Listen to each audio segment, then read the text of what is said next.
Voasoratra ho faritra voalohany ahitana ireo zaza sy tanora manambady tsy amin'ny fotoana ny eto amin'ny faritry-boeny. Mahalon'izay dia nanomboka anio alarobia faha 15 ny volana Novambra ka tsy farana raha tsy ny zoma faha 17 ny volana Novambra taona 2024 avy izao ny Atrik'Asa izay karakarain'ny ministeran'ny Mponina. Atrik'Asa izay natao mba hitadiavana ireo paikady aingana hamerenana ireo zaza an-tsekoly mba hialana amin'ny fanambadiana tsy amin'ny fotoanan'izay. Nanazava ny mahazava-dehibe ity Atrik'Asa tsy araka izany any taleparitry ny Mponina.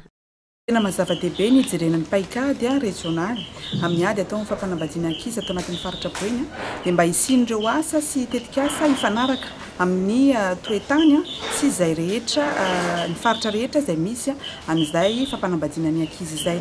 Ny tanjona ao anatin'ilay izy dia na ny anafoanana na farafaratsy anenana amin'izany fampanambadiana ny ankizy izay hita fa tena mamotika ny hoavin'ireo ankizy ireo, mamotika ny fampandrosoana ny toerana anankiray atao anatin'ny faritra-boeny.